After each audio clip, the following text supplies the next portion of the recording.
Welcome to FounderLine, the show where we answer your questions about startups. I'm your host, Joe Beninato. Thanks for joining us. It's great to have you with us today. Our goal with FounderLine is to provide a forum where people who are interested in startups can get their questions answered. So this could be you're a founder who's working on a company and you have an issue you're working on, or you're an aspiring founder who might want to start a company at some point. Or maybe you're thinking of joining a company and you have some questions about how to evaluate an opportunity. Whatever it might be, we're here to help you and see if we can answer your questions. This is a live show, and the only way it works is if you reach out to us and ask some great questions. There are multiple ways you can do that. You can call us toll free. The number's 1-844-4FOUNDER. That's 1-844-436-8633. You can email us. The email address is help@founderline.com, or you can tweet. The Twitter handle is @FounderLine. With that, let's get the show started. Our guest today is Jeff Clavier, the founder and managing partner of SoftTech VC. Jeff is a pioneer in the seed VC space, and his firm has made over 150 investments since he started in 2004. Companies like Mint and Milo, Eventbrite, August, and many, many others. They're currently investing out of their Fund 4, which is an $85 million fund closed this summer, I believe. Yes. So Jeff, thanks for joining us. Welcome to FounderLine. Thank you for doing this, Joe. It's awesome, and thanks for having me. Absolutely. So, before we dive in and start answering some of the questions that are coming in, I usually spend a few minutes just chatting and getting to know you a little bit. You and I know each other, but the people out there might not. So, I read through some stuff, and I know you moved here in 2000, yes, and we're 14 years ago. Yeah, it seems longer, right? And we're originally with Reuters Venture Capital, right? Yes. And at some point in the early 2000s, you said, "Hey, I'm going to go off and do my own fund." So how did that come about? Like, what was the thinking there? So at the end of 2003, early 2004, I started seeing a few startups that were in the B2C space, business to consumer. Yeah. They were very, very early, and the one characteristic that was striking to me was that they had managed to build a team and put a product together and launch it without any real sort of financing, or with just a bit of cash that they had scraped together, and the products were very successful and really notable. And I thought that whilst 5, 6, 7 years earlier they would have needed 5 to 10 million to just get there. Yeah. The ability to sort of launch something on a few $100K was really sort of intriguing. So I hung out a bit with those founders and realized that there was this shift towards capital efficiency that no funding model in place sort of was really sort of answering. And so I decided it was time for me to jump out of my fund. And I started SoftTech in May of 2004 with a view to fund those types of companies. There was no notion of a fund at the time. It was just me investing as a business angel. Okay. And the reason why is that I didn't even know whether there was such a thing as an early stage seed space that we could sort of carve out for ourselves. There wasn't, right? There wasn't. Eventually, you created it, right? Well, with others. Josh Koppelman was really the first to create an institutional fund with first round capital sort of one. And then, we were like the third or fourth or whatever to put a fund together. But much later, in 2007, for the first 3 years, I was just investing my own money as a business angel, as you've been doing for the last few years.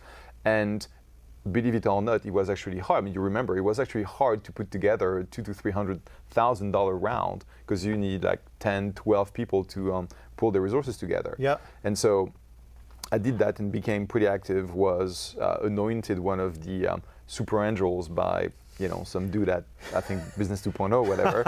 and then in 2007 raised one of the first micro VC funds, which we called Fund 2 to make it confusing. But that was the first sort of managed fund raising capital from limited partners and putting together a more formal structure. Yeah. And then 10 years later now, we're on to our fourth fund. Yeah, no, it's great, and it's been really interesting to see the evolution of this whole ecosystem. So, Indeed. so walk us through from when you started to where we are now, 10 years later. A lot has changed in terms of how startups get funded. The costs have dropped dramatically. There's all sorts of stuff going on. So what changes have you seen as you've gone from just investing on your own to now working with a bunch of partners? I think there's been a few sort of mega disruptions over the last 10 years. I would say about 10 years ago, you were investing as an angel, you had a few friends who were co-invested with you around the same themes, and you were essentially aligning yourselves around those 2, 3, 500K rounds, and you had a couple of funds that were getting going, but it was largely angels who became super angels, who then, because of their success and track record, raised the first generation of micro VC funds. And for the first, I want to say 3 years, micro VC funds were not considered like, real things. We were sort of perceived by traditional VCs as sort of an annoying thing that was going to, pass out because there was just not a seed space per se in the ecosystem. It was viewed as a temporary thing almost. Temporary right? thing, yeah. And then I would say around 2008, 2009, people were really sort of starting to see the value of those seed stage investors that were taking a lot of risk by backing companies sort of much earlier in their existence. And suddenly people realized that capital efficiency was going to be not like the characteristic of just a handful of business to consumer companies, but it was sort of the way to build startups in general. Yeah. And you started sort of seeing, this other sort of disruption, which was incubators, accelerators, sort of Y Combinator, Techstars, really starting to create an ecosystem for founders very early in the life of the companies to get support, mentorship, and facilitation around fundraising. And so fast forward, a few years, you start having, a number of seed funds. Most of the super angels essentially graduated and raised their own sort of seed funds, became household names that were sought by entrepreneurs to get, the initial financing. Yeah. There was a structure where seed rounds became slightly larger from, $500,000 to $1 million, and now it's like $2 to $3 million, clearly. And these traditional VCs either decided to invest at seed stage. That was sort of the rage, I would say, between 2008, 2009 and 2011, 2012, where they said, well, we can do seed investments as well. And they realized that by investing in 50, 60, 100 seed stage companies, but only doing a handful of Series A's, they were actually creating a problem for themselves and their brands. And now we've largely seen most VCs sort of retreat from the seed world and just work with us as downstream sort of investors. So we invest anywhere from $1.5 million to $3 million. That's the size of the round. SoftTech will do $500,000, $2 million, buying 7-10% of the companies. That round will last for 18 to 24 months, and then at some point during that sort of period of time, typically after 12, 15, 18 months, you're going to go and pitch those Series A investors, and you're going to go raise, your Series A. The Series A's actually, have changed as well. A few years ago, it was common to see $4 to $5 million Series A's, right. And now you're looking at $8 to $10 million Series A's, and right. So there's a shift where there's almost sort of the seed world has become, the old Series A. Yeah, it's the new Series A, and I mean it's confusing because then someone threw in the Series Seed nomenclature as well, right? So and you have the pre-seed, which is very early seed. You have the seed round, which is quite large, and the Series A, which is now pretty sizable.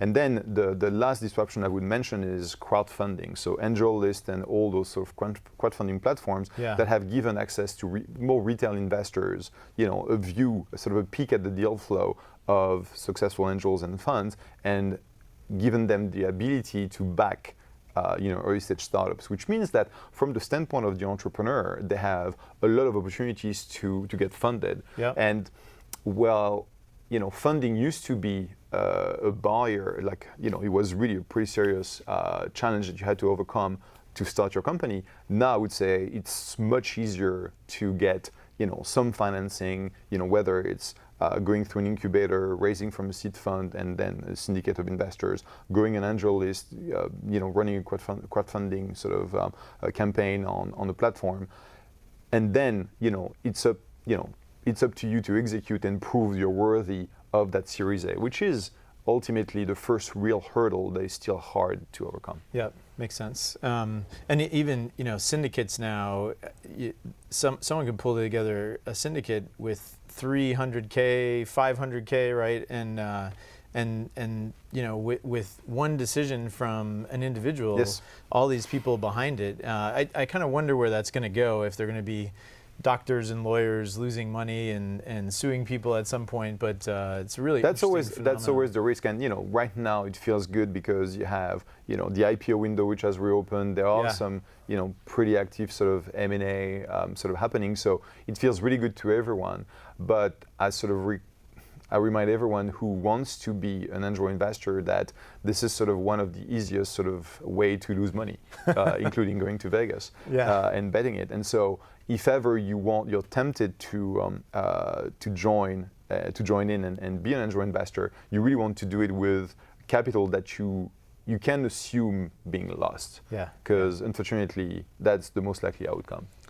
Yeah, I've heard some horror stories where someone will put half their net worth into angel investing. You don't want that. You don't want that. And they can only do 6 deals or something, and that's a bad situation.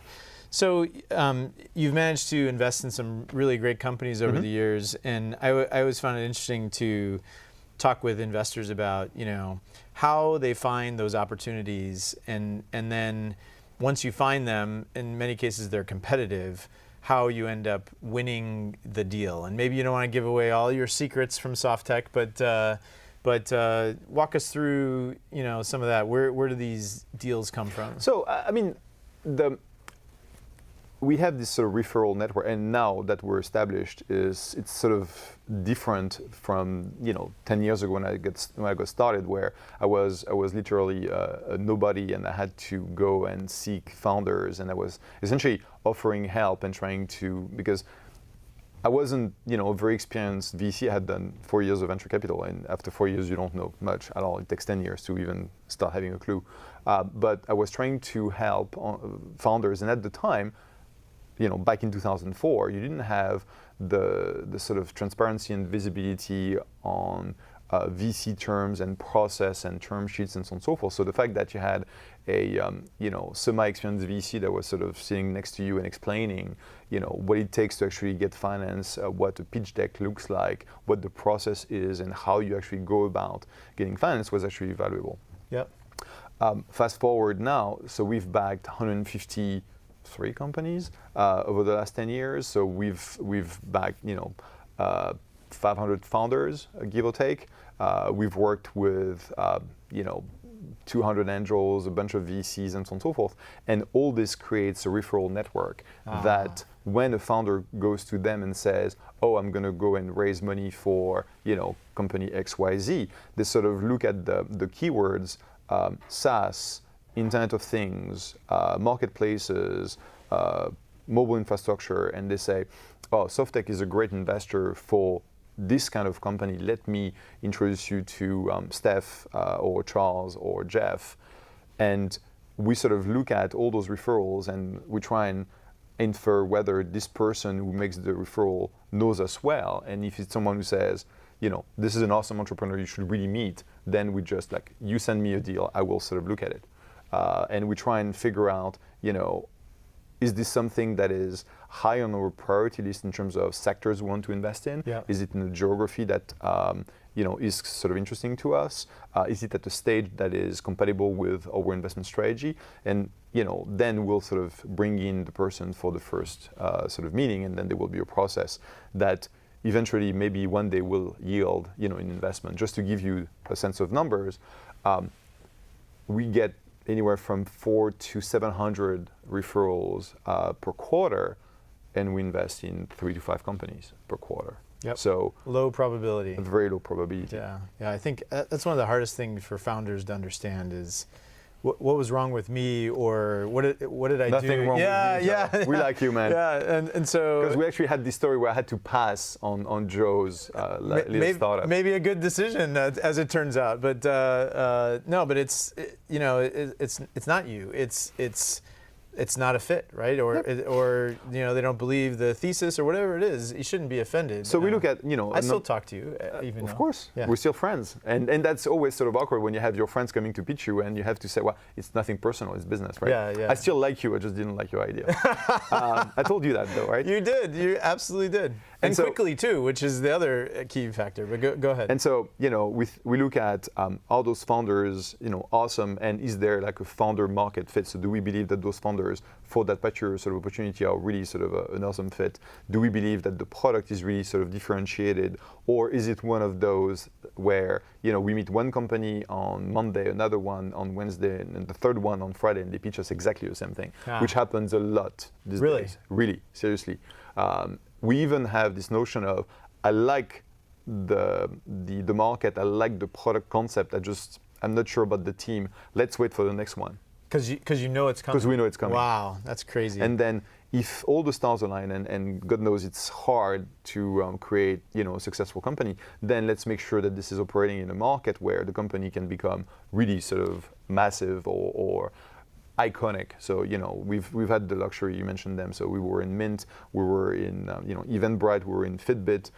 Those are companies which have really sort of created something in the marketplace and have created a category of, like, the mint of something actually was a category a few years ago. Fitbit has become the household name in wearables. So those are the kinds of companies that A, you want to try and finance, and B, you need to make the fund economics work. So you need 2 or 3 of those per fund to just create a very successful fund. Good. Well, the interesting one recently was this push for pizza thing. I don't know if you saw that. Mm-hmm. And that, I'm like, okay, the next one's push for burrito, push for taco, like whatever the next apps are going to be. And so we'll see where it goes. But well, why don't we, we've got some questions coming in, so why don't we see if we can help some people out. And let's see, the first one is from Larry. I don't know if we have a regular Larry from Yuba City who always sends stuff in. So it says, this question is for both of you. What can you build into your company, for example, politics, culture, or policies, culture, to support failing quickly and cheaply in order to make course corrections as quickly as possible? It's a great question. I think the point is to sort of get very early on the customer feedback and a very clear sense of KPIs, so things that you're going to measure, and you're going to look at either improving or setting sort of some goals around to figure out whether you're sort of trending as you should or you're not. And measurements and setting goals is always sort of the way to do that. The challenge is very early on, what are the signs that a company is sort of growing nicely and as it should or not. And that's why you sort of go to more established entrepreneurs or investors who will typically sort of help you to do that and say, well, how do we measure whether we're sort of going the right way? And it's always sort of difficult when you look at those KPIs, because it's typically something you look in the rear and say, yeah, we've sort of reached the sort of level of revenue and revenue growth that we need to satisfy the hurdles for the next round. So we'll establish those. Like, it's easier when revenue is the metric. Like, for software as a service companies, we sort of know the shape and curve of that revenue growth that you need to attract investors. For business to consumer companies, it's less obvious because it's typically based on traction, retention, things like that. So you sort of set up those goals, you sort of share them with fellow entrepreneurs, potential investors, get some feedback, and then measure and look at those on a regular basis to see whether you're making good progress. No, I totally agree. So great question, Larry. Thank you. This one is from Ian. What are you seeing for valuations right now? We are 2 technical founders with an MVP, minimum viable product, and some traction. So tough question, right? I'm sure it varies greatly, but it varies greatly. I think what is true is with a very large supply of capital, out there between the I want to guess billions of dollars now available to seed funds to invest, all the angel investors who are crowding AngelList and so on and so forth.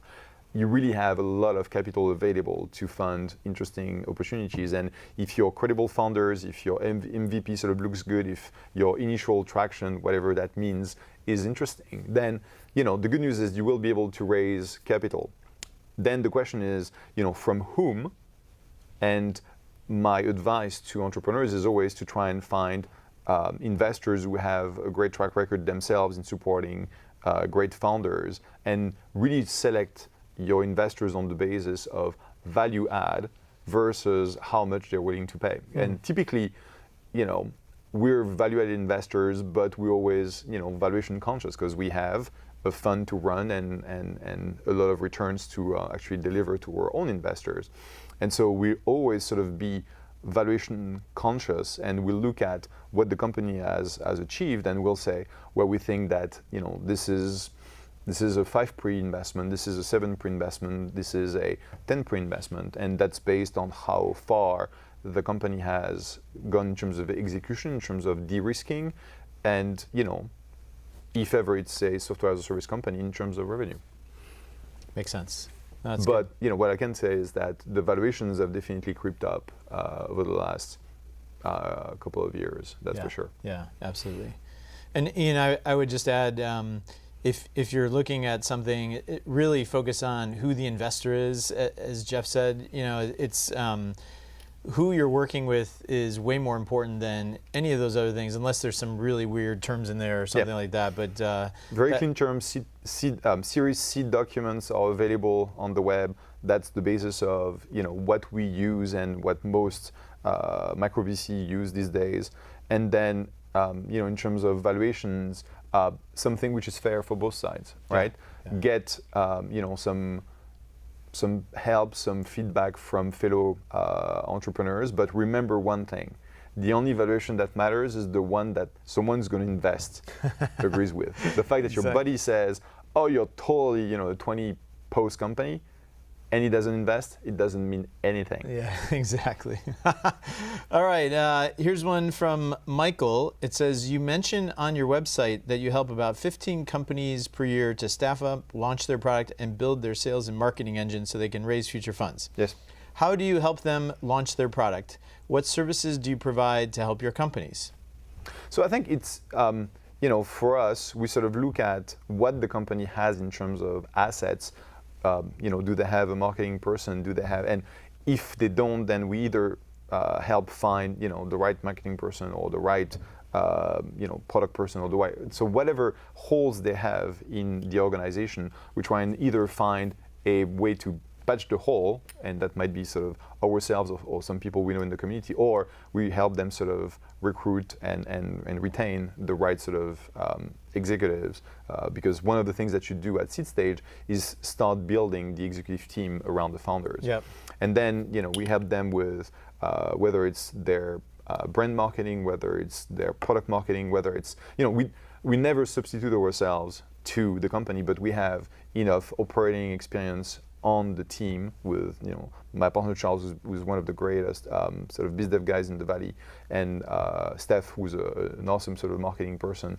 We sort of can use our own experience and expertise to help them go through their launch planning, and then eventually figure out those sort of milestones that we talked about, to get the next round of financing sort of secured. And one big thing that we do all the time is to figure out which firms and when should our founders sort of engage with in order to secure sort of financing. Over the last 9 months, we've done 22 financings, follow-ons, A's and B's, and a couple of C's, and so it's, we're pretty happy with that track record. Yeah, and that aspect is really critical, right? Trying to get the companies to those KPIs that you talked about, so that a Series A or B investor is going to be ready to go. So, so Michael, hopefully that helps you out. Let's see, this one is from Robert. What is the best way to get to know an investor before making a decision about accepting an investment? Kind of an interesting twist on it, Great right? question. No, very, very important. I'm glad you asked, Robert. Yeah. Thank you.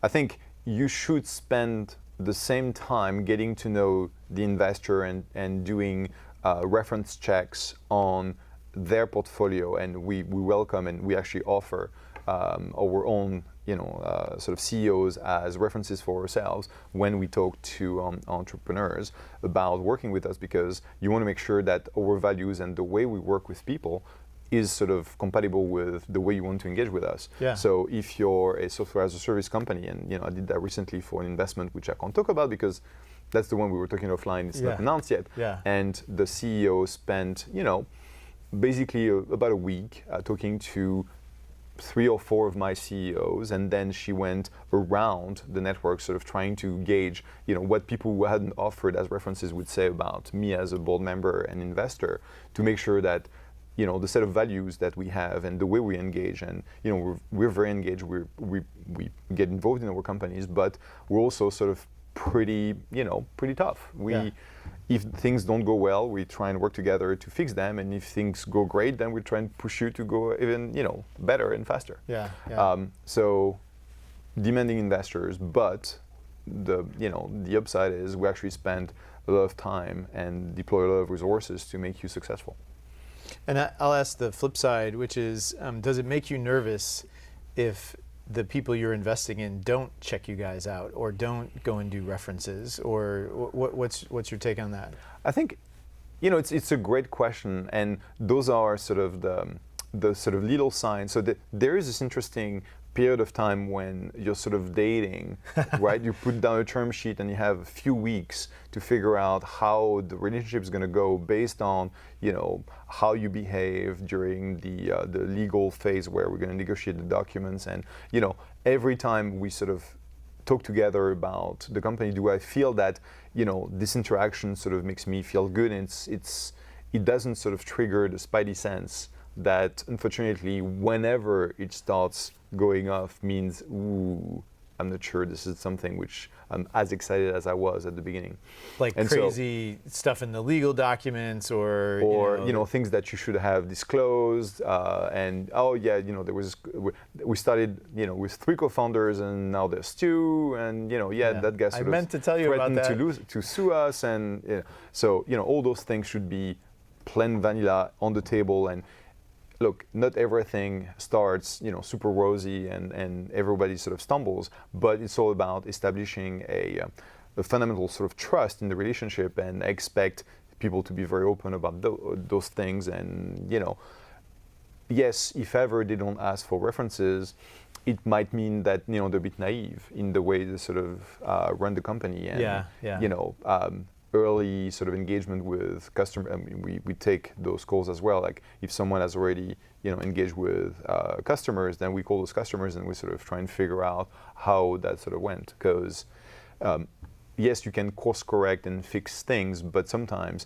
it's a bit more of an issue. It's like the behavior, right? Someone who's kind of messy and not really paying attention to the commitments they make, which means that they actually always sort of break them, is very serious, and you want to know about that. Yeah, exactly. Well, and I don't know what that period is, but it's either cements it even further, like wow, we were lucky to be in this, yes. Or oh man, there's some weird stuff going on here. Did we make the right decision, yes. Right? And those are tough. And every now and then, I mean, it's very rare because we take putting down a term sheet very, very, very, very seriously.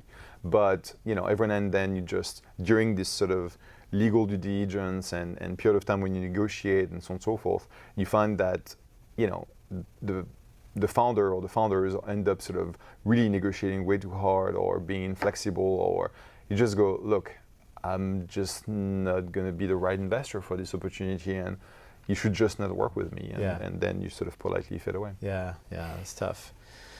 All right, well, we're going to take a minute here to thank our sponsors. So relax, have a beverage. You're always relaxed. So, this show would not be possible without the help of our 2 amazing sponsors, Ustream and Orrick. And first, let's start with Ustream. We originally met Brad Hunstable, who's the CEO there, and started working with them and have had a great experience throughout. We weren't sure exactly how all this video streaming technology works, and it turns out it was really easy to get set up. They were very supportive, working with the team there. And so if you are thinking about doing some webcasting, whether it's a meeting or you're going to do a show or whatever it might be, you definitely want to go and talk with Ustream. You can find out more on their website. It's ustream.tv, and I'm sure they'll help you out as well as they have with us. I'd also like to thank Orrick, and specifically Mitch Zuklie, who's the chairman and CEO. Mitch is usually with us every week, but this week is out. And I always tell people that when you're building a startup, one of the key things you need to do is find a great lawyer, because that person is, of course, going to take care of the basics, negotiating the financing docs and whatever else. But more importantly, they're going to be one of your key advisors. There's somebody who, when you have an issue or you're going through a situation like an acquisition or a financing or whatever it might be, they've seen so many of these transactions, and they can be very helpful in helping you understand, what's market right now. You're pushing too hard. You don't want to piss Jeff off. Whatever it might be. So. When you're getting started, get a great lawyer. I've worked with the team at Orrick now many times, and they're really great. You can find out more. Go to their website. It's orrick.com.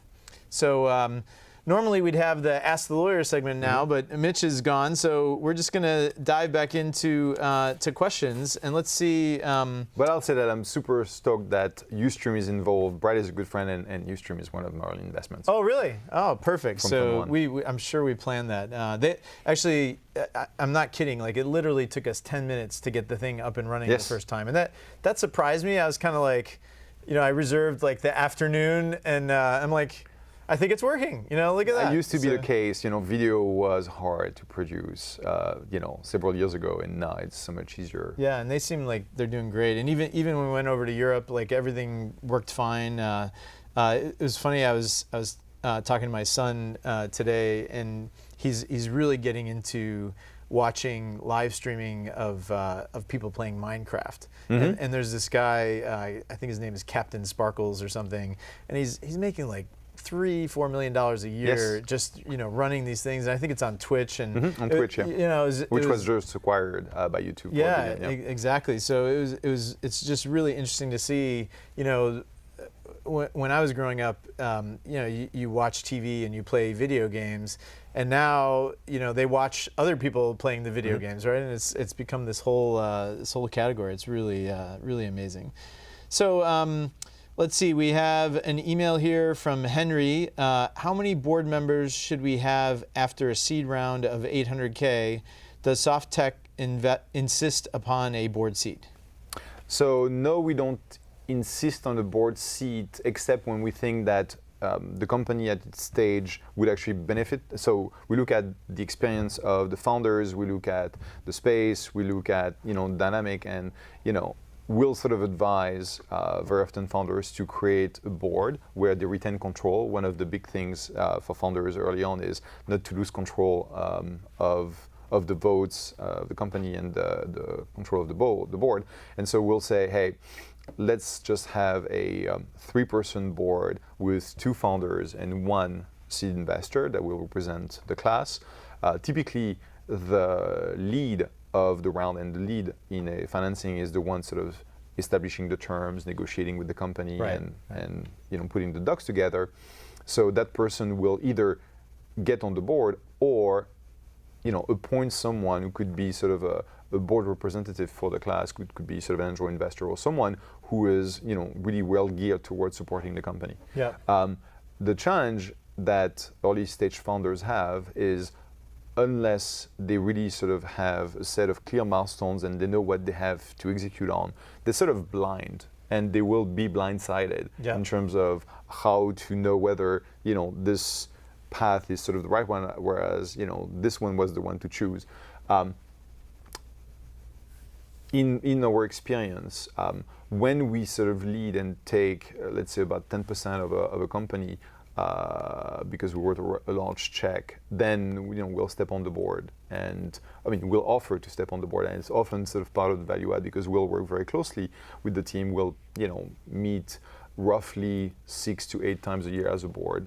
One of the key issues sometimes founders have is that they think it's going to be a waste of time. But no, it's not a waste of time to sit down every 6 to 8 weeks and essentially look at how the company has performed against plan, where we're in terms of hiring, and it's kind of a well-structured way of getting feedback to the team, which trains them to be sort of ready for the Series A.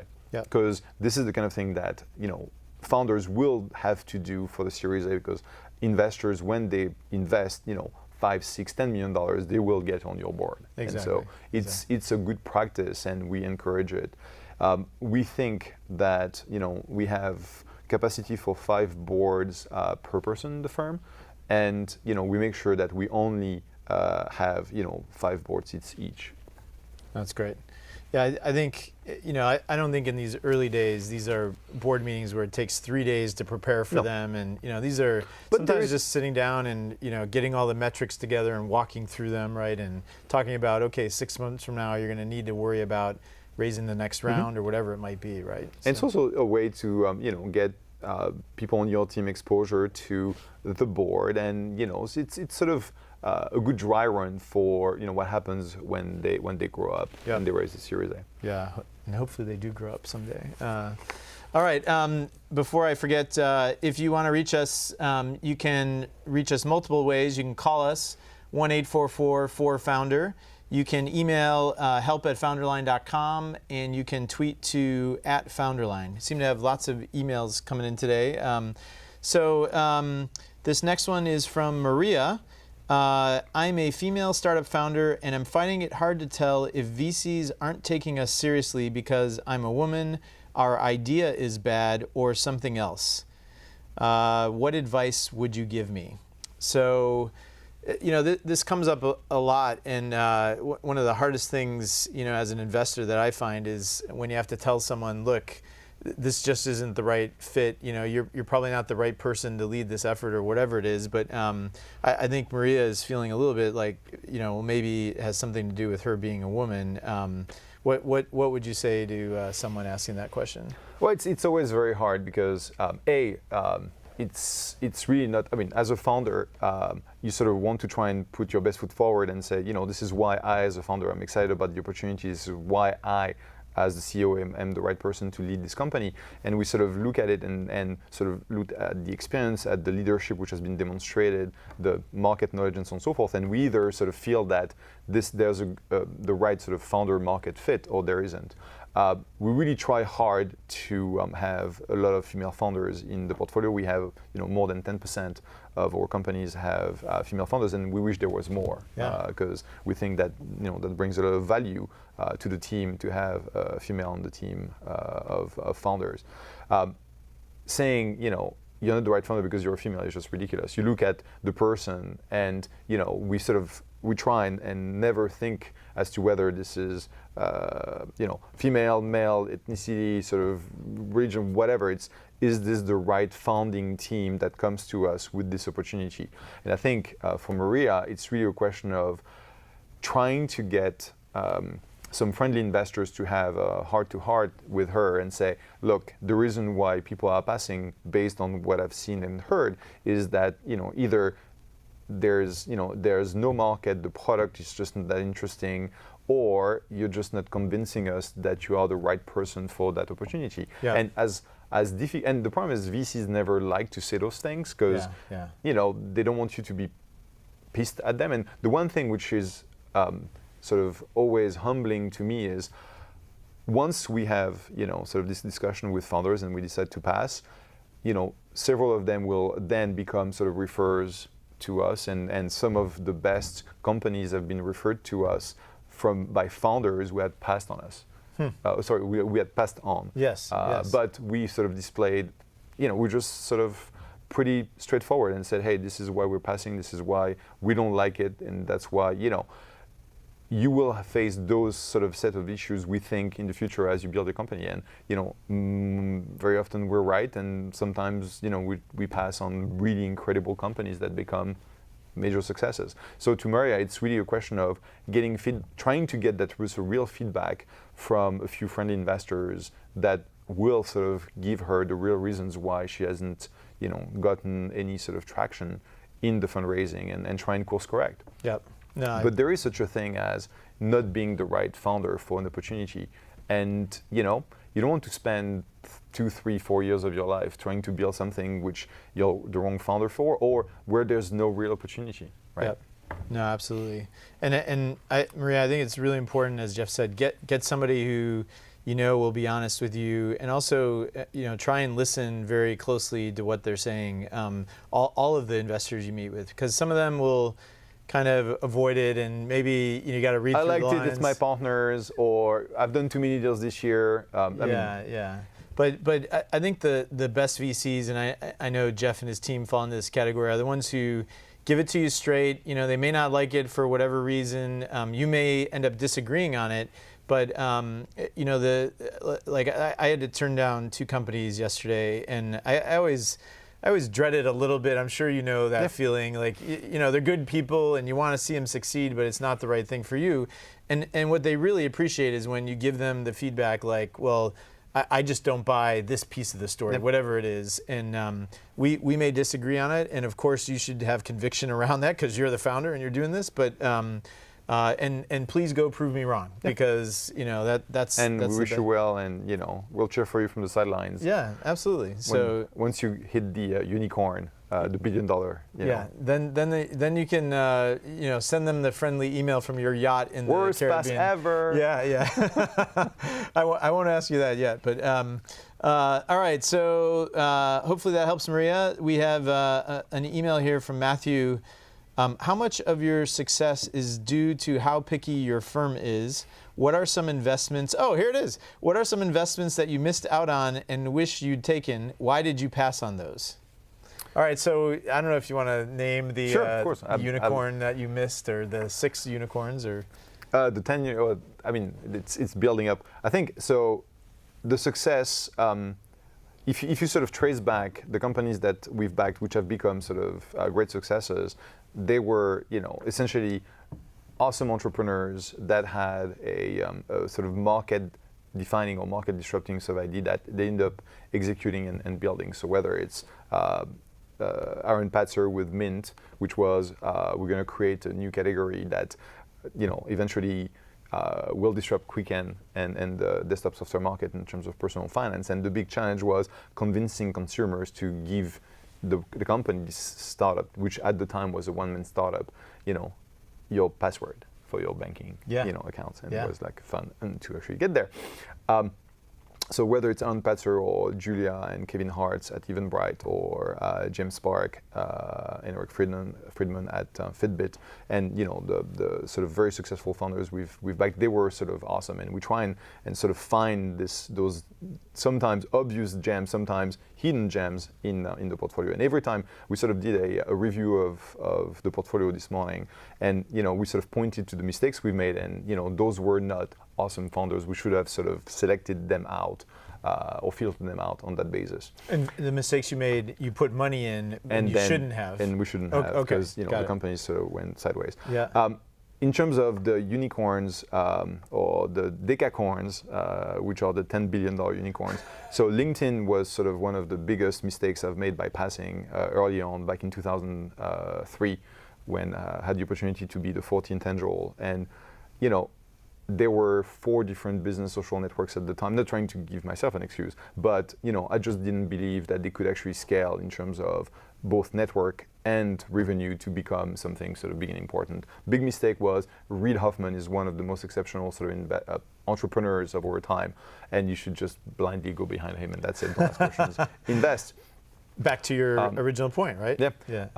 I think the most recent big mistake was passing on Uber. And so I saw Uber in June of 2010. I was actually, I think, pretty early in seeing it.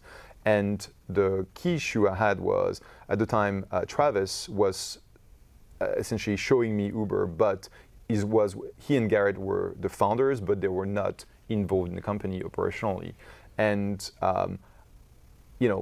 Ryan Graves, who at the time was the general manager, didn't convince me that he could actually run this company. I see. And nothing personal against Ryan, who's still doing an awesome job at Uber, but I just didn't fit. And if I have questions about the leadership, then for me it's over. Yeah.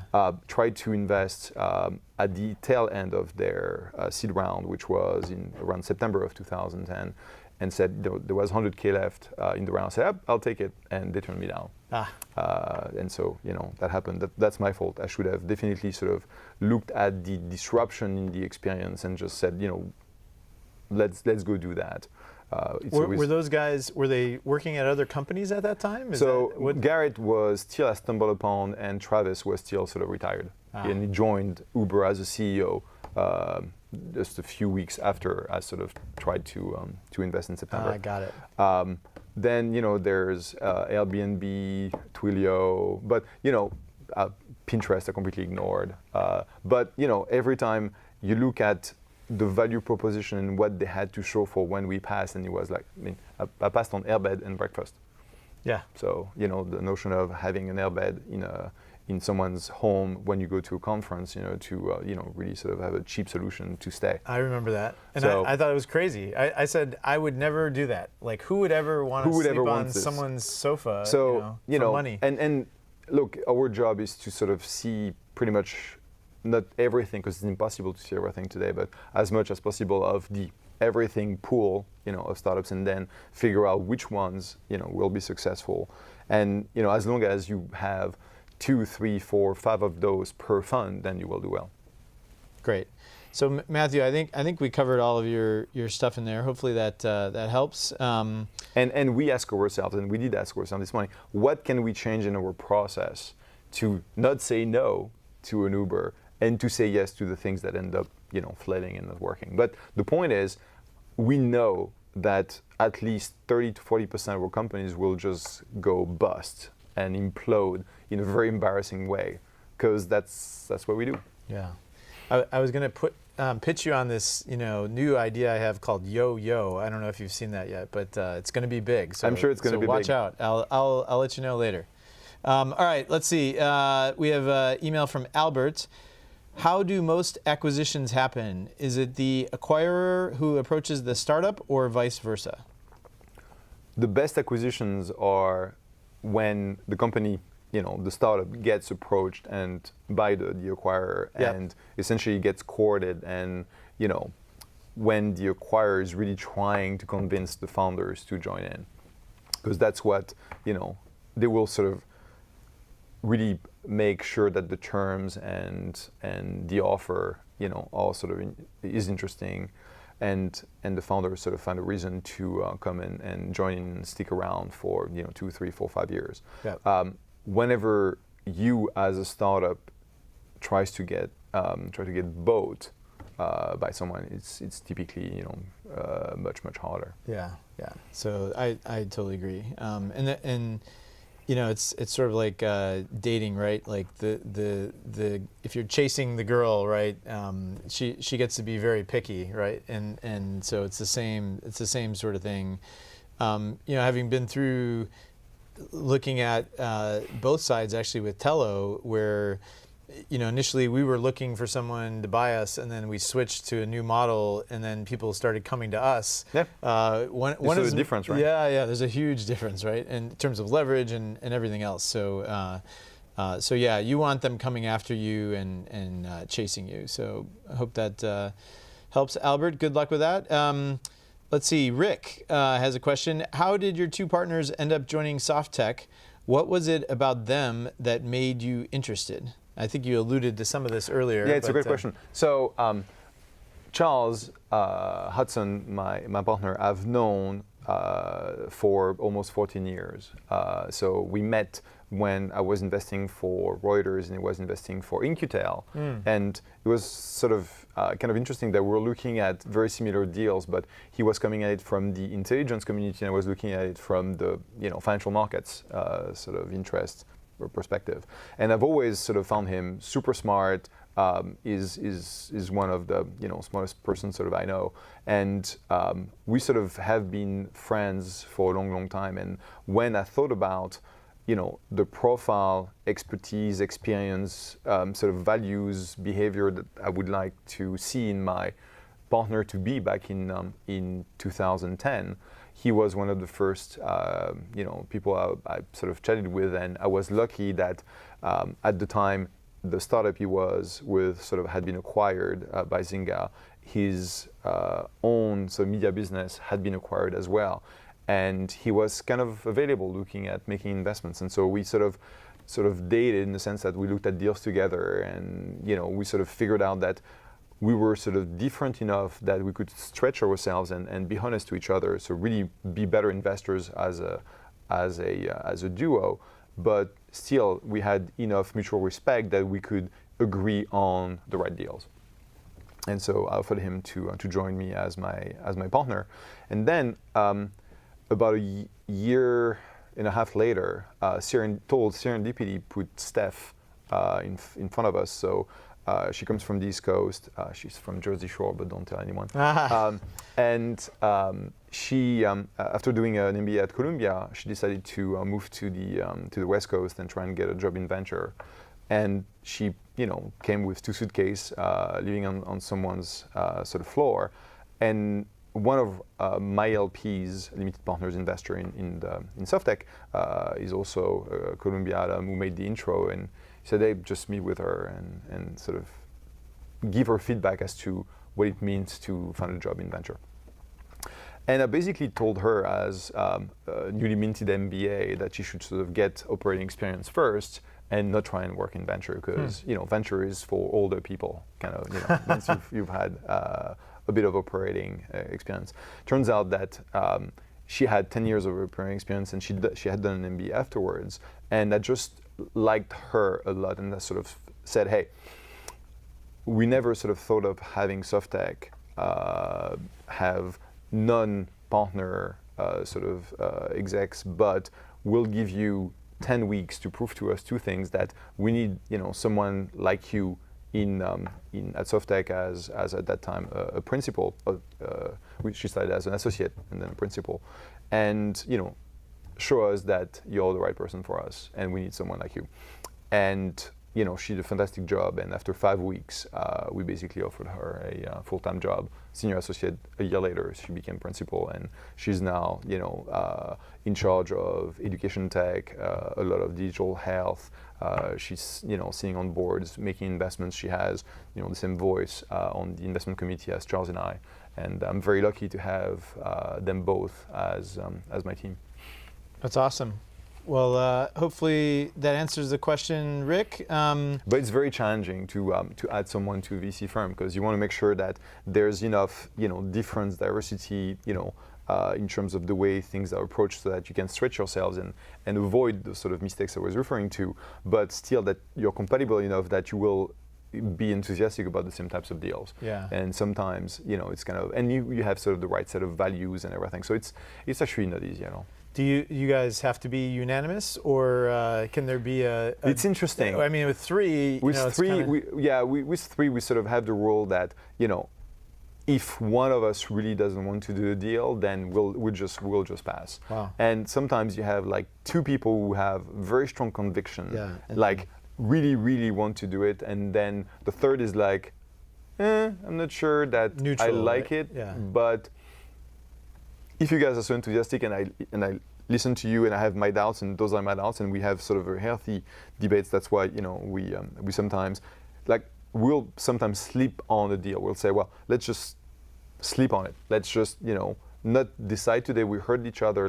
Let's talk about it. And what we've done a couple of times is whoever is the dissenter will sort of talk to the startup and try and get clarity on their own issues with the deal before making a final sort of recommendation decision. That's a good approach. Yeah. So not necessarily laying down across the tracks, like, no fucking way we're doing this, but if it's that, then we will pass. Okay, that makes sense. All right. Well, let's see. This one is from Dominic.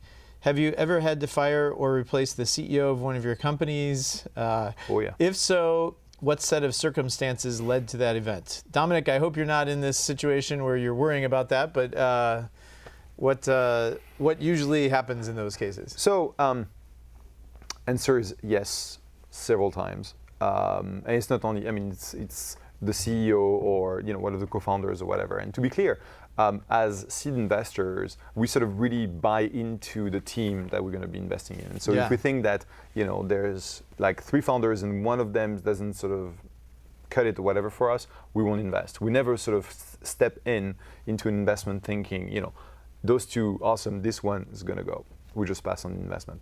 So if you look at what are the triggers for someone being, removed, I think it's really sort of either an issue with ethics sort of behavior, not delivering, not pulling his weight, not essentially fulfilling on the responsibilities and tasks that have been sort of attributed to that person. So it's always, most often is just a lack of performance.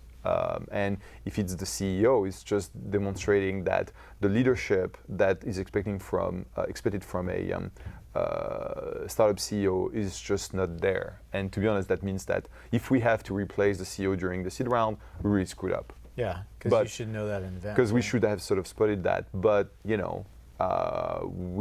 don't shy away from doing what is needed, and we'll effect transitions.